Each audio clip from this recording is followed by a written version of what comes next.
Welcome to Out of the Parks with John Marks. I'm your co-host, Sam Stafford, alongside, of course, John Marks and the one, the only Maniac Malloy.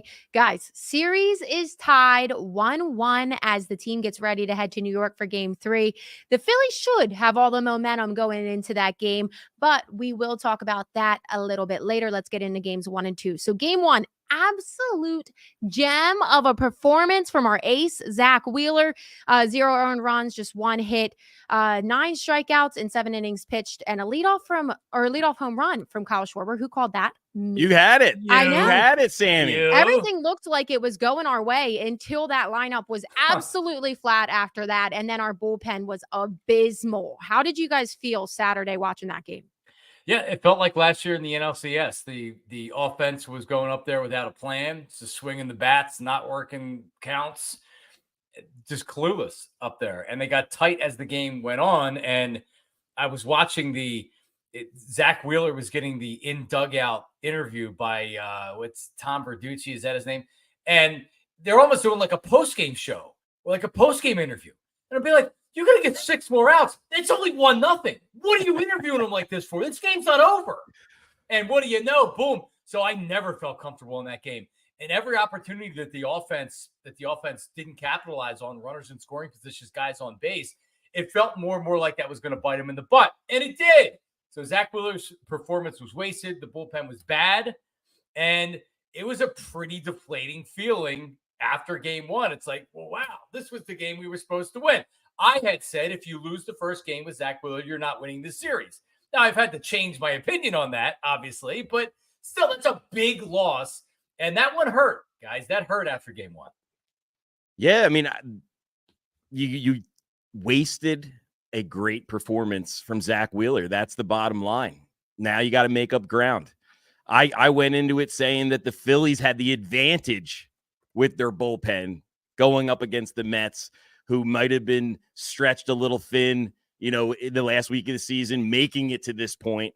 That was not the case. The Phillies bullpen blew it. They're the biggest culprit right now. And they're the one we're going to be focused on for the rest of the playoffs until they can shore it up. Well, that's one thing I said on Friday, guys, was I was actually concerned about the bullpen just because of the inconsistency that we saw. They did end the season pretty well, and that's what gave you guys the confidence, but they've been hot and cold this whole time, and that's something we see on every aspect besides the starting pitching with this team. But that bullpen performance, absolutely terrible. Hoffman, the guy that we all were actually the most confident in, didn't even record an out and let up 3 earned runs off of 2 hits and a walk in there. It was just absolutely deflating. And I think that's one of the things that really just gave you that sour taste in your mouth. Like, everybody was mad. I think everybody was just like, you felt that aching heart after that first game because you had everything right there. You literally had that fire start with Zach Wheeler performance with a leadoff home run, and it just went flat. And it's like, how can you have all that energy and all that momentum and just let it go? And that was one thing we talked about too. You can't, with this Mets team, think that 1 run is going to be okay. I don't think any Phillies fan thought that that was a comfortable game with 1 run lead in that, because you kept seeing the Mets. That's how they were winning all week long, was that they were coming out in the 8th and 9th and putting up runs. Yeah, the team will not die. The Mets will not die. You need to drive multiple stakes through the heart and through the heart early to knock them out. And I still don't feel comfortable. Like John said, it felt exactly like the NLCS last year where everything just went flat. Can't let that happen again. And it looked like it was starting to happen in the beginning of game 2. Yep. Yeah, it was. We mentioned Jeff Hoffman. And when we talk about game 2 here, I think it was pretty telling that they went with Ruiz in the 6th inning. When they went with Ruiz in the 6th inning, that meant Kirker was going to pitch the 7th. And the fact that Strahm came out to close the game, to me, that told you all about what they thought about pitching Hoffman again yesterday. They weren't going to do it. Now, he might have come out and pitched the 10th inning because he had to. But like, to me, that was about Hoffman and his struggles in game 1. And you never know how pitchers are going to come out. And we saw Hoffman pitch last year in the postseason, but you never know what's going to happen in a big spot. And that was a big spot. You know that there were 5 five Mets players in that eighth inning where they scored all the runs in game one. There were five Mets players that in a row, five in a row, that fell behind in the count 0-2. And there was singles, there was sac flies, but every one of those Mets players, like you had said, Maniac Malloy, man, they just won't die. And going down 0-2, fighting back, and then getting hits, they were working the count. What did we see from the Phillies? We saw them coming up and swinging in first pitch, or just up there guessing, hoping to get a fastball. The Mets team knows what they're doing as far as situational hitting. But yeah, that was it. That was rough. And Sam, again, you were on for game one for sure. I hope you bet the bullpen was going to suck too, because they struggled in game one. And then again last night, Ruiz gives up a run, and then Strom, who I actually felt pretty good about coming in. And sometimes you just have to tip your hat to the batter as well. That was a good piece of hitting. But man, like, they can't do this every game or they're going to lose the series. The bullpen has to have one good game, guys. Well, yeah, John, you said it too. We keep hearing about the momentum that this Mets team has and how they just feed off of each other. And you truly saw that in game one, because that big inning where they did put up 4 or 5 runs, they were all singles and they were just feeding off of each other and this energy that they had. And it was just deflating for the Phillies, and they couldn't put up anything in that atmosphere that everybody keeps saying is so electric and on their advantage. And to Pat's point, it wasn't clearly in that game one, but game two, it was the same thing. They would not die. So the beginning, the Phillies looked flat once again. The stadium was silent. The crowd was terrible. And I don't want to ever blame the crowd, but I just don't understand how you could put up those prices there and just not be into the Screaming game. your head off. It literally looked like a mid-July, like you were looking behind the batters, and everybody sitting there was just flat looking at their phones. It was embarrassing. Well, I wasn't even like attuned to it or keen to like what was going to happen, and I was listening to our good friend Jack Fritz walking around the neighborhood before the game trying to get pumped up, and he said it: if the Phillies fall behind 2-0 in this ball game, there will be boos. And I was like, yep. Yeah, you know what? You're right. There will be, and they're deserved too. So I think a lot of people were sitting in those seats ready to run to the bathroom because they were like, if they fall behind, and then it happens. So I don't blame the fans at all. I don't blame them at all, because there was nothing to cheer for. Yeah. I don't blame them at all for booing. I think the boos were very much deserved, and we saw it work for Castellanos. We'll get into him in a second, but I don't blame them at all for booing, because I think you need to fire up this team in a way. But I think the fact that like you could spend all that money, you could be such a big fan, and they look like they didn't even care. If I'm there, I'm yelling in frustration. You know what I mean? Like how I was on my TV, because you should just be so fired up. And it's one of those things that obviously a lot of people are we're ridiculing everybody. We're giving it to the bullpen, to the batting lineup, and the fans. Everybody needs to step it up. I mean, obviously it's not the fans' fault, but it was just it was embarrassing to watch. They literally were just on their phones. And it's one of the things we hear is like when the ticket prices get that high, you don't get the actual fans that care. You get the people that have money. Good point. So it's one of those things you always hear. And let me say this, because I've heard this a lot. I used to get this a lot when I had Eagle season tickets, and there would be let's say a primetime game where it's like, oh, well, the crowd was a non-factor. It is very difficult every single inning to get up when your offense is giving you nothing. It's just difficult. So during a football game, when a defense, because normally in football you get loud on defense, right? And it's difficult to third down. And when they keep converting first downs, on the 6th time that it's third down, you're not going to be as loud on that 6th time as you were the first time, the second time, the third time. So I saw a lot of it with the Phillies games. I'm not going to blame the fans. I don't believe that they overpriced or they outpriced a regular fan. I think that it was just that shitty of a game to be at. They got Kyle Schwarber hit a leadoff home run, and there wasn't anything else. You got like a single here and there, and they left the people on base. So man, it was silent. There was no home field, but like the Phillies the offense needs to do something to get the crowd going. Because you know what happened? Bryce Harper hit a home run in game 2. It was right back to being the best fans in the world. Yep. So talking about game 2, it looked absolutely deflating in the beginning. And then you have Bryce Harper come out and hit that 2-run bomb, and Castellanos following behind and feeding off of that and hitting a solo home run, puts them right back in the game 3-3. then we talk about that bullpen, right? And Kerkering comes out, looks like he was doing good in the beginning, like he was throwing good stuff. And then right to Nemo, or I always say Brandon Nemo, lets him just get a solo bomb. Yeah, I mean, that was a concern because there was Yeah. no reason why he should just throw that ball right over the heart of the plate to a hot hitter. It makes you pay. That's another thing to now worry about going into game 3 is Orion Kerkering. Is he now in the doghouse with Jeff Hoffman when it comes to Topper? I mean, I don't know how many more guys you have.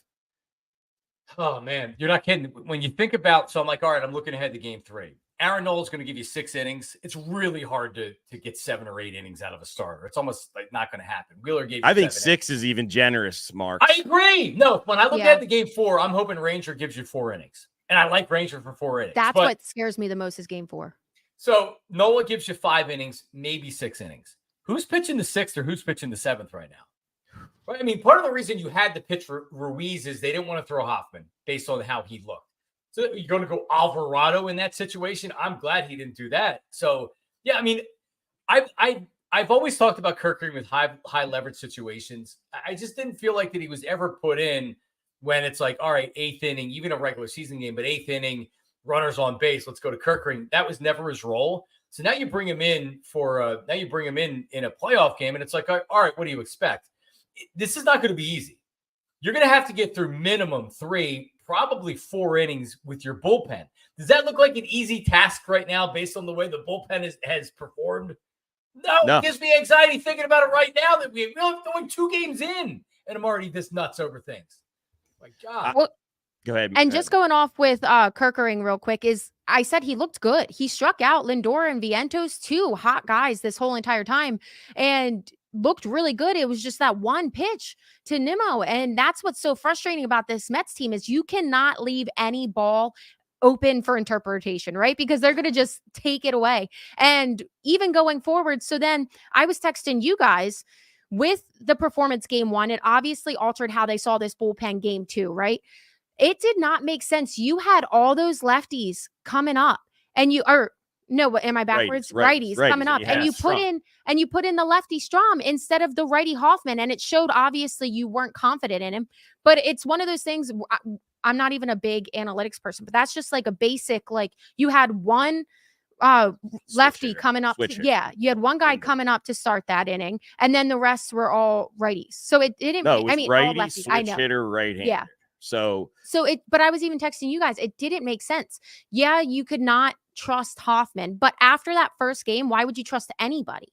I just don't understand it. And then put him in that situation.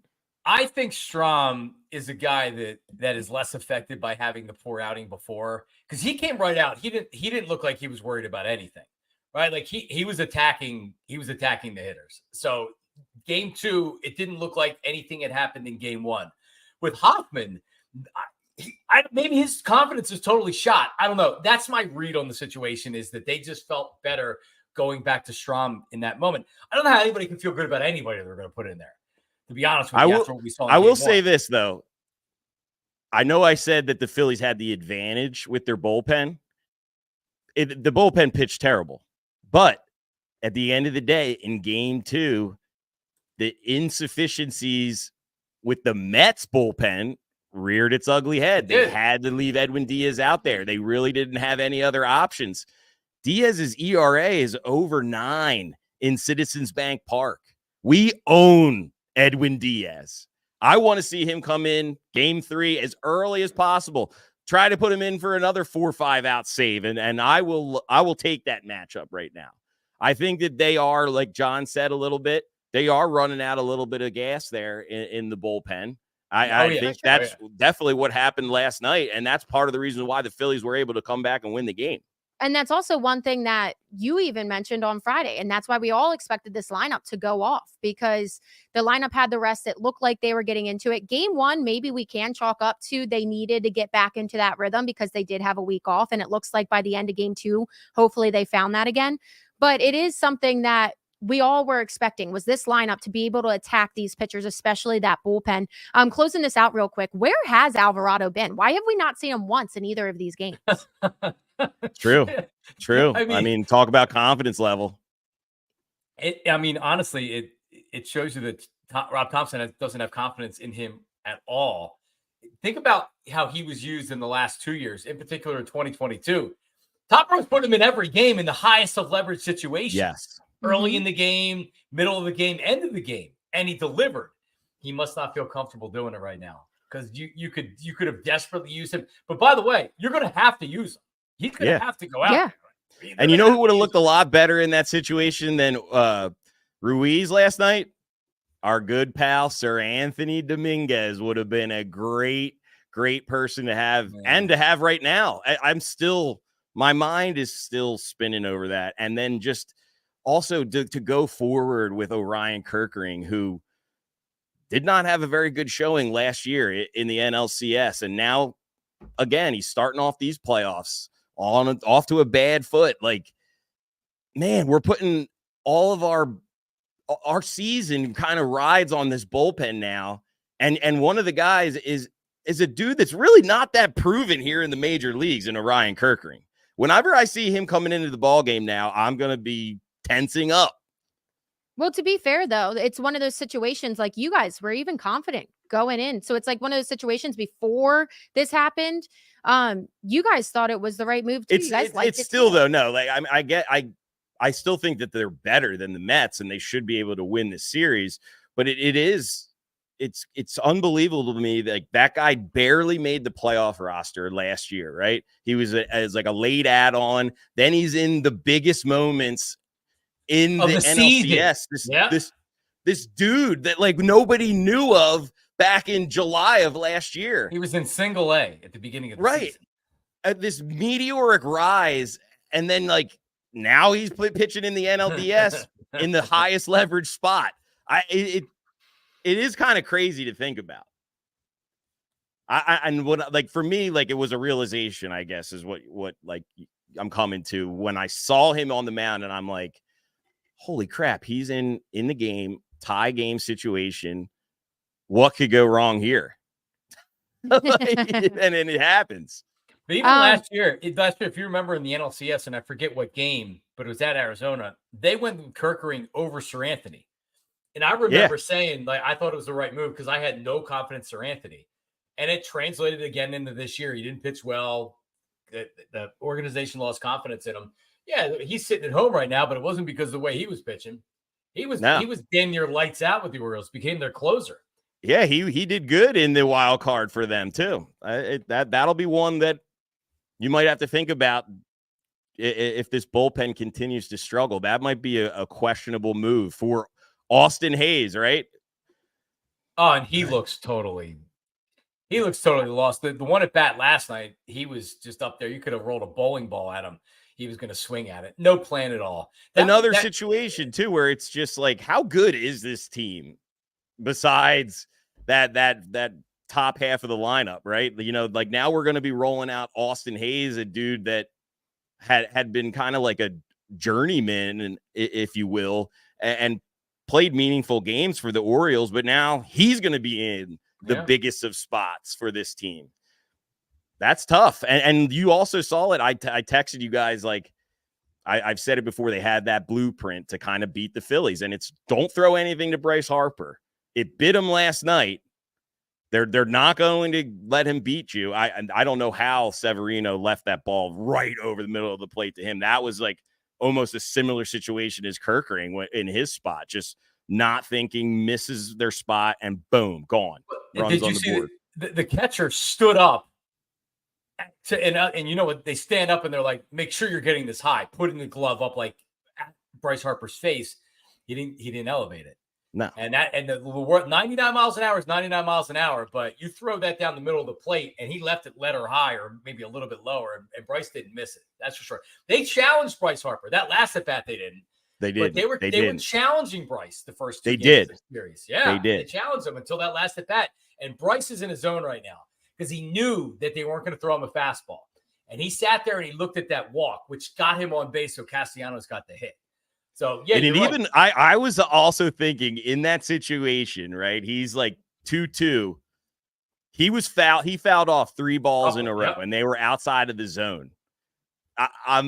This is a conspiracy theory to me, but for a guy like that, Harper, I could see him fouling pitches off in hope that he gets a missed pitch and he can hit it out of the ballpark there.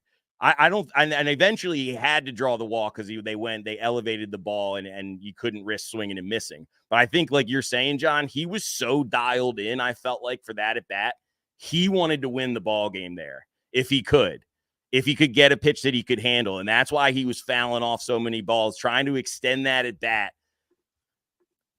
We'll see. So you think he was intentionally fouling off balls? This is remember Manny Ramirez used to claim he would strike out on purpose so he could get the guy later on in a higher leverage situation? I wouldn't put it past him. I really think so.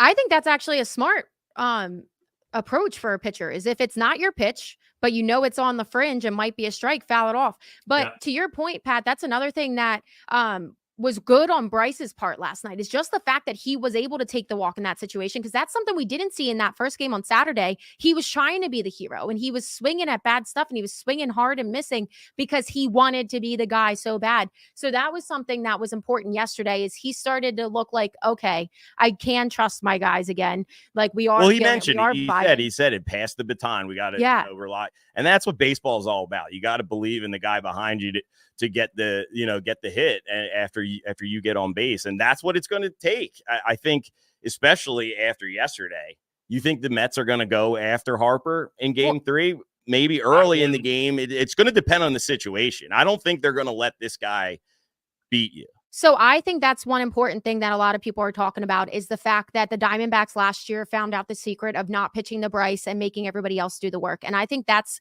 what was huge yesterday. And it's kind of gotten overshadowed because of those big hits from Bryce and Castellanos. But Trey Turner did a fantastic job yesterday. It wasn't anything big, but he just did his part. And that's all we need from Trey. And I hope he can keep it up. And that's one of my big things about game 1. I was so frustrated in Trey because I just needed something from him. And you got nothing. So I'm so thankful that we got something from him yesterday. Hopefully he can keep carrying and feel like that pressure is not truly on him. He just needs to do something. We've been ripping him apart. And I don't know where or why he decided to be a 25 home run type of guy. Like I'm good with him being on base, traffic on the bases. But I think it's sometimes he just gets out of his swing to where he's trying to hit the ball out of the ballpark. He didn't do that last night. He worked counts and he was able to get on base. And that's exactly what we need, Sam. We just need him to play his role. And his role is not to go up there after Schwarber and hit a solo home run after Schwarber hit one. His is to get on base, to get some pitches for Harper to hit, and Cassie's got to protect him from behind. He's got to go, and that's what he did last night. Will he be able to do it again, Marks? Man, I mean, you mentioned Castellanos. I think it's the first time we're really even bringing him up here. And Trey Turner's got to do a lot more. He's streaky. Right now, he doesn't have a swing. Even the hit that he had, that was a badly missed slider that was supposed to be in, that came out over the plate. And give him credit for hitting it. 2 outs and started that inning. Got that inning continued, and Bryce came up and hit the home run. But Nick Castellanos has been amazing, and it feels good. After the game, I'm watching. He's going up. He sees Liam, and how can you not love a story like that? So Trey's got to step up. Thank God the Castellanos had the game he did last night. Thank God. Otherwise, they lose. Well, and that's one thing that we also don't hear much about, is how huge that last at bat. Obviously, it was a walk-off single, but he was down. Like, watching that, I was so nervous because he was down in the count 0-2 when he hit that. So it was just one of those things. It did not feel good. I was so nervous that we were going to go into extras, but he came through. And that's one thing. Yes, he had a very good performance yesterday. I don't expect that from him every single day, but he's been that sneaky, consistent guy. And I don't think he's not getting the credit that he should be for 3/4 of the season that he had. But he's showing over and over that he can be consistent. Now, I do want to talk about Friday. You kind of alluded to this. You were a little off, but you said you wanted to see Sosa, and you did not want them to hesitate putting him in because you wanted some kind of shift. What a prediction. You said for Stott because you're down on Stott. But I'm not. Go ahead. Go ahead. You were down on Stott too. You were saying bench him too. I wouldn't. Yeah, if he's not performing, I'm not against it. But I've been a very known for Stott person. You've wavered. You've wavered recently. No, I hold him accountable. All right, go ahead. Get your point out. But you were more leaning towards Stott. Yeah. And they pulled in Sosa game 2 instead of Bohm. Unbelievable. Yeah, I think that kind of shook everybody up. John, what do you make of that move? Was not expecting Bohm to be benched, but I guess the fact that one of the big things I said last year in the National League Championship Series about Rob Thompson was that you just can't sit there and watch your team just slowly die without doing something. Switch the lineup around, bring in a different bat, do something. And he just sat there and he just watched them lose.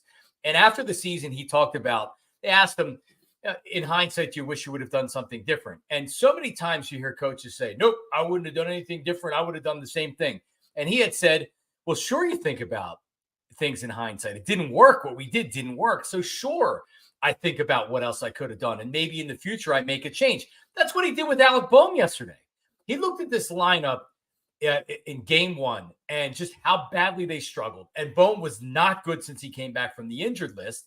And he said, you know what? I need to do something different. Now, Sosa didn't do anything, but just the fact that he was willing to make a move, I have to appreciate, because he looked at the same thing we did and said, hey, I got to switch this up. We can't go down 2-0. We go down 2-0, it's probably over. So I appreciate that he tried to do something and that Bohm sat down. Now, also, Bohm had an opportunity coming in as a pinch hitter to come in and have an impact. And he had a crappy first at bat where he swung at the first pitch. Then he looked like he was acting like a baby in the dugout about it. And again, he had no impact. He's got to get his head out of his butt, and he's got to realize this is the NLDS, and they need him. They need him. He's been such a good player all year long, and he's got to step up because he's going to be back in the starting lineup game. Yeah, he's going to play against the lefty. So let's go. Let's go. Yeah, but that at bat that he had was so piss poor. First pitch, up on your hands. I mean, why do you even swing at that ball? You're telling me that you're looking for him to throw you an inside hittable fastball, and he made such a great pitch. I popped it up. One pitch you saw in that at bat. One pitch. I'm actually concerned. Why did he even go to Bohm in that position? And I'm wondering now, obviously against Maniac, you're going to have Bohm in the lineup. Do you put Sosa in the lineup as well? Now that you gave him a start in game 2, it would be hard to sit down Bryson Stott versus the lefty, but he does struggle against lefty. Until he goes 0 for 4 against the lefty in game 3, right? You're almost projecting what's going to happen, pushing the buttons at the right time. And I agree with you that I would probably sit Stott. Even after that triple, I would probably sit Stott. I think I would too. So you need to stack these right-handed bats, and they need to be able to do the job. Otherwise, you're not winning this game. I also like the idea of having Stott come off the bench to face a righty at some point in the game. Which will happen in the 5th inning. Yes, which will happen in the 5th inning. It's like with Bohm. He didn't sit the whole game. He had 2 at-bats. So you do the same thing with Stott. I see what you guys are saying, and it's not a terrible idea. I just think it might be too aggressive. Just because, what are you saying? So Sosa, who you did that already yesterday, who didn't perform well in that situation, he had an error in the field, and then he did nothing at the plate. And then you're going to reward him and put him in over Stott, who's performing very well in game 2 and defensively was great. So I just think it'd be the wrong message you're sending your team. Like, yeah, Stott, you did great, but like, because of analytics, I'm not a fan of that. So it's against the lefty. Against the lefty, you want as many right-handed bats in the lineup. That is without a question. Absolutely, 100%. I would do that. And that's the reason I understand. And then bring Stott back in. Yes, Stott has a better glove, and he is awesome at second base. So that's probably what you're going to weigh to determine if you're going to make this move or not. I think that, you go with the righties. You stack the lineup with right-handed hitters, and then you bring Stott into the game. in terms of the message that it sends to the team, here's one of the things that I think happened last night. There's a couple dudes that are eligible to possibly be sat in that situation. Stott, Bohm, Brandon Marsh, possibly. Yep. Any one of those guys could have gotten the axe. It happened to be Bohm. That message, though, gets sent loud and clear, I think, to those daycare guys that, hey, dude, you're not guaranteed to start in the playoffs. You're not a guaranteed start. So you better prove it right now because you could be the guy sitting down the next game. Well, exactly. And I think that's kind of can light a fire under guys like, oh, crap, I got to perform. But I Pat, have to perform. Exactly to your point, what you just said, like that makes them want to prove themselves. So you can't be like, so prove yourself, and then have Stott, who does prove himself, performs beautifully in game 2, and be like, okay, well, to reward you, you're getting sat. Like that, you can't do that. And I do understand padding it with righties. I do understand that part. And that's the reason why I'm like, it's not a terrible idea, but I just think it's aggressive. And I think it's not the best idea in terms of. I don't think he does it. After a win, I don't think he does it. But I mean, I would say this is an opportunity to do it after a win, to where, yeah, like everybody can be like, oh, you got to leave Stott in the lineup. Well, maybe you don't need to leave Stott in the lineup. And again, it's probably only for the first 2 at bats. And then they bring in a righty and you go with bringing Stott. But yeah, I mean, we'll see what Topper does. This is such a big swing game where you win game 3. That's normally the team that wins the series. So and in terms of the aggressiveness, you need to be aggressive now because, like, technically you're behind in this series. You were supposed to win 2 games at home. So you need to pull out all the stops. He pushed a button last night. He's going to probably need to push some more buttons. And another reason why I think you do need to pad the lineup with right-handed hitters, you got to get up on these guys, get up on them early, put them away, give Aaron Nola a couple runs to work with, because at the back end of the bullpen, that could be a real adventure. So I think you go heavy, aggressive on offense, try to grab a lead and take it away from there. Get into their bullpen early. And pray you guys can hold on at the end. That's just my. Yeah, but I don't necessarily even think you mentioned that it like worked yesterday. It didn't work yesterday. They were flat when Sosa was in there. He had the error. Bone came out miserable. It's not like anybody was fired up and was like, let's go in the beginning. So like, I don't think any of that was attributed to. But I think kind of like what I'm saying though, about the you take Bohm out, that sends a message to everybody, that's not named Bryce Harper or Kyle Schwarber or Nick Castellanos, pretty much, that, hey, you could be sat. And then that's where it's like, oh, all right, I gotta really lock in. So it's hard to say that it didn't work. This stat right here is really cool from Mark Feldman, our producer. Bryson Stott versus Sean Manaea in his career, 3 for 7, which is .429 with 1 home run and 3 RBIs. So that's so he is going to get the start then. Well, yeah, probably. What's Edmundo Sosa there, stat guy? Let's get you want to go deep. It must not help his argument. Yeah. As long as it helps me. Well, if he's 0 for 20 with 10 strikeouts, don't put that. Well, I mean, that helps. 2 for 8. All right, 1 more hit. Okay. It feels like to me Sosa got his start for the series. You think that's it? So yeah, wham, damn, thank you, ma'am. You didn't even get to play the whole game. Wow, that's it. Well, I was just gonna say, so for you guys, that argument. I don't remember who would be pitching game 3, but if I'm going to shake it up and throw Sosa in there for somebody, I'm going to do it for game 4. That's what I meant, not game 3, game 4, because we're about to talk about it. Ranger Suarez, we are in a best of 3 series now. You got Aaron Nola, you got Zach Wheeler possibly again. Looks really good. That middle game scares me because you got Ranger Suarez, who we don't know what we're going to get. I'm expecting maybe 4 innings from Ranger, and that's going to be a huge bullpen game. So to your point, Pat, where you're like, I want to get them hard from the very beginning, you need that in the Ranger game in game 4. And I think that's where you kind of get risky, depending how game 3 goes. I think game 4 is where you get risky because you need to pad and get all the runs you can in the beginning and then still not give up later, because that bullpen, you're going to have majority of a bullpen game on that. A lot of talk about Mr. Edmundo and where he fits in. Yeah, you got to jump on these guys early to help Aaron out, because in that 4th, 5th inning, he's going to have a hiccup.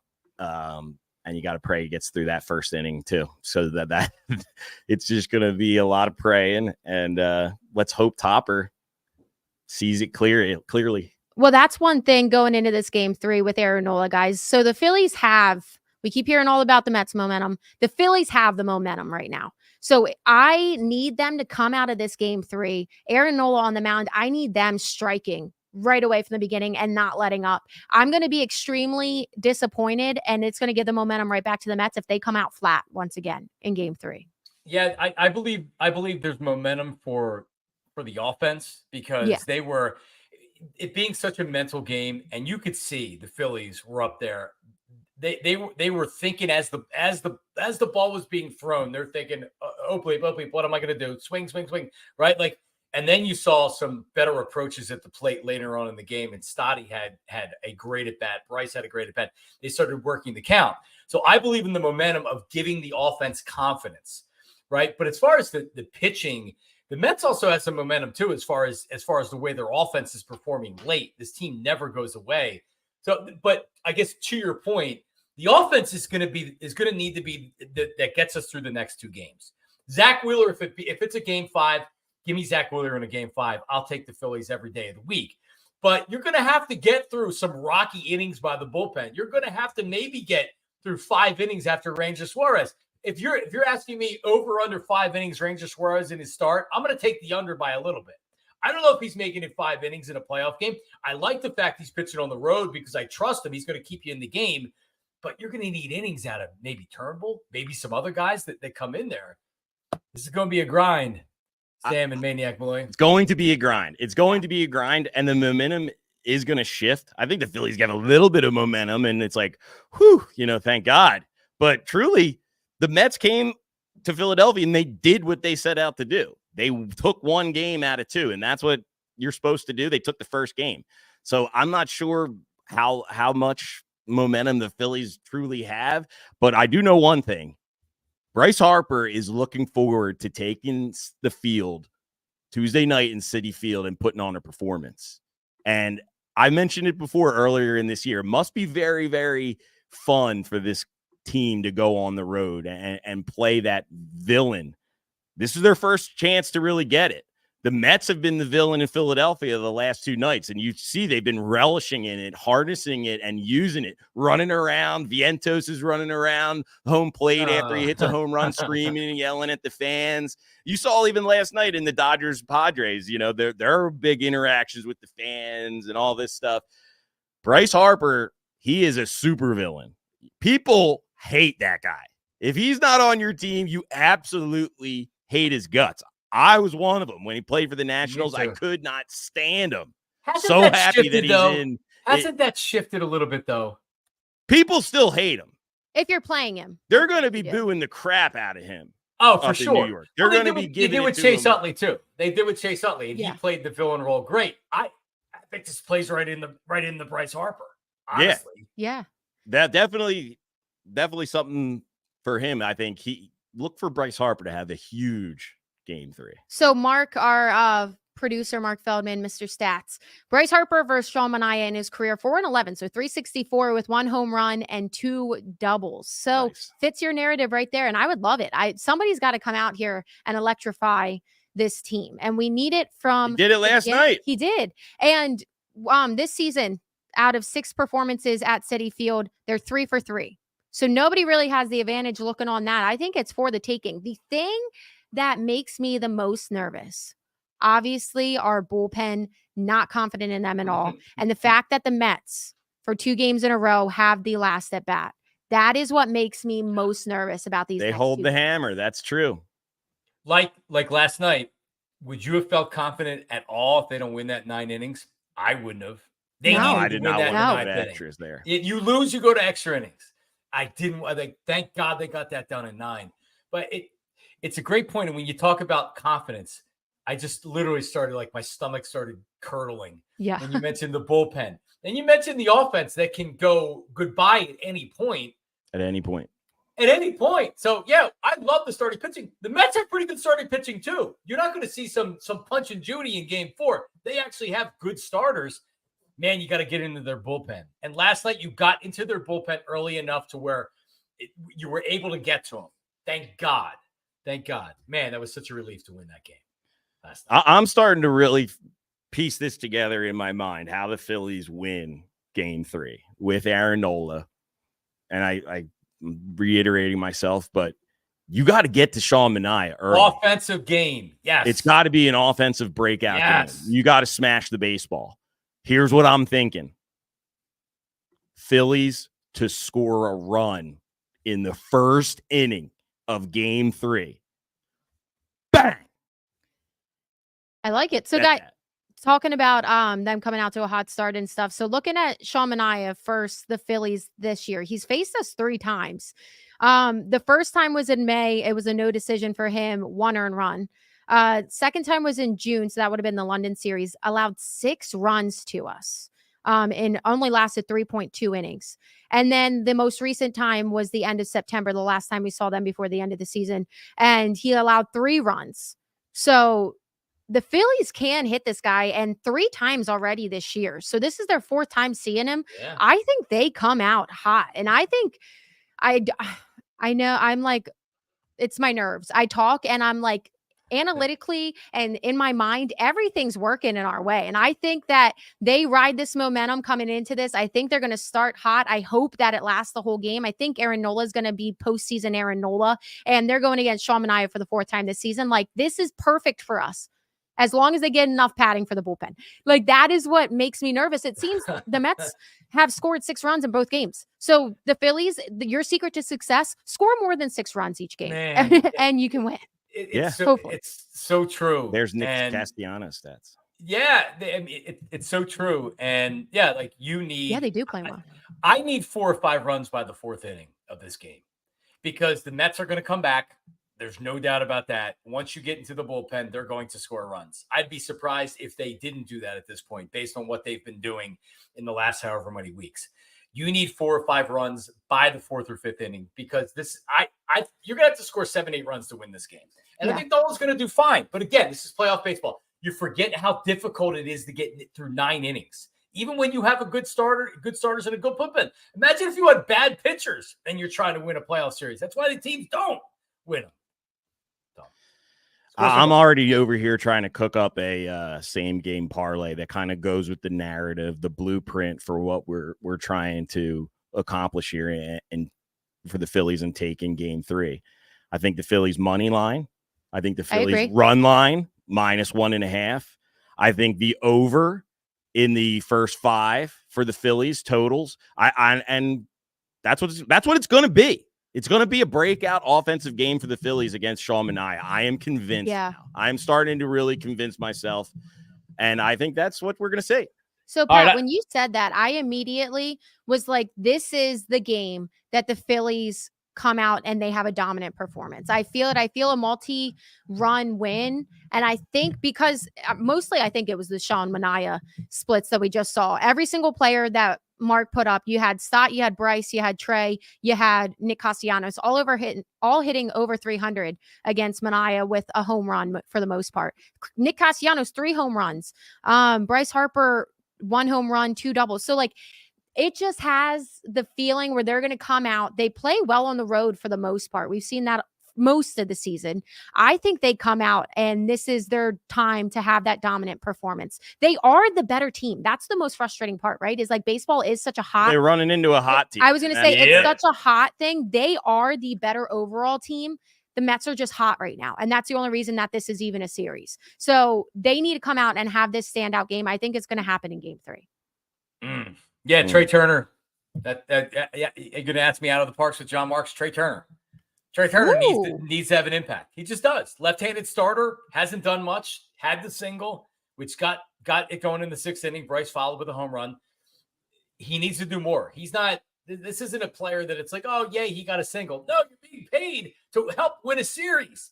Schwarber stepped up with a home run. Castellanos. I mean, do you really have to rely on him every game? Bohm's giving you nothing. These right-handed bats need to hit. They need to hit early against Sean Manaea. Trey Turner out of the Parx. Let's go. Put him in. I love it. I like it. Put that on the same game parlay. Who are you choosing? Out of the Parx, who's going to hit a home run for the Phillies? Yeah, you're not allowed to pick a Met. Can't pick a Met. No, I won't do that. I won't do that. I have 2 guys that are a possibility. Out of the Parx. Well, while you think, Castellanos, because he's just lightning hot right now. And we just saw he has 3 career home runs against Maniac. So Castellanos is the smart bet, I think, because he's red hot. We talked about the hotness. Castellanos there. And then my low-key pick, if you want the value, Brandon Marsh. He always has Off the one. lefty. Yeah, he always has one game where he comes through at some point in the Is he going to postseason. start, or is they going to go to Hayes against the left? Well, I think at some don't point want he'll get an Hayes. at-bat. So, okay. So, yeah, Wow, so that's I going to be think- live bet. Ooh, what if it's a pinch hit home run for Marsh? Live bet Here's that. the You want to get some value. Yeah, but all right. You know Castellanos what? You is a just smart answered bet. my question for me. You know who it's going to be? Austin Hayes. He's going to earn it. I like it. Austin Hayes home run off of Sean Manaea. Bang. The Austin Hayes Boom. game. It could be. It could be the Austin Hayes game. That's all Digging you deep need. here. Digging deep. Digging deep. And Okay, guys, so- I Let go me ahead, do, Mike. also just quickly throw this out there with Bryce Harper. When Bryce Harper is on, everything he's hitting is going to center field or it's going left center. His home run yesterday, and I think a couple of his hits have been flying out to center field. So even going up against a lefty, when he's on like that, look out. So don't be afraid to take a shot at Bryce Harper too, Sam. That's true. I like it. I'm feeling game 3, guys. I'm optimistic after talking. Yeah, I'm So, glad we talked. I think we all originally were Phillies in 4 on Friday. Yeah, well, no. He said I sweep. thought they were going to sweep them. Oh, I sweep, figured they okay. would sweep them, and it would play out exactly how I wanted to. Now you got the Padres and the Dodgers beating Yeah. up on each other, but no, we didn't take advantage of it. And John and I both said Phillies in 4, Four. win the first 2 games, lose game 3, win game 4 to win it all. What are your new series predictions? I think they win game 3, they lose possibly game 4, come home, win it in game 5 with Zach Wheeler on the mound. Yeah, I was studying the Parx app this morning, and it seems like that it is now about even money, that the game's going over or under 4.5. So it's pretty much a coin flip whether you think it's going 5 or 4 based on the betting. And I would have to change my prediction to 5. Yeah, Because same. I think they win game 3, they lose game 4, and they come home and they win Wheeler game 5. Now, I don't want that because that is Stress. like the way the Mets are playing right now. I don't need a 5th game. If you have a chance to close them out, you got to close them out. But I think it's going 5. That's the way I feel right now. I'm going to go 4. I think they take care of business up in New York. Bang, bang. See you later, New York Mets. Great season. I love it. I would love nothing more than Phillies in 4. Please make it Bang, Phillies bang, in 4 George because that's another Niang. thing. We have the Eagles this week, and we're not even going to get into that, but that's another stressful part. So we need some kind of good, you know? I do think Eagles- the Phillies. We need Eagles good. Still 9 optimistic. Eagles 9.5-point favorites on the Parx app right now over the Browns. That is Well, unbelievable. How are the Eagles 9.5-point favorites over anybody? How are they They still are. favored to win the division It's when you're crazy. seeing what Washington and Jaden Daniels are doing? That's unbelievable. Did we get Washington's swept by legit. Washington this season? I had They're them not down winning as a both. loss. They're not winning both, that's for sure. They're not winning both. That's for sure. All right, no more Eagles talk. Yeah. more Save Eagles that. talk. Okay, for the- so guys, feeling I'm good. Negative optimistic. We're winning game 3. We're going to be back on Wednesday. So we'll be able to recap game 3 and then we'll preview game 4 and we'll see how we're feeling then. Hopefully, we're still feeling good because I feel good after talking now. Yeah, I feel great. I think they're going Bill's to got this. lay the 1.5, take the Phillies. I know I said it for game 1 and game 2, and it didn't happen. It happens in game 3. Damn right. I like it. Damn right it does. Okay, we'll see you guys on Wednesday. Go Phils. Go Phillies. Go Phils.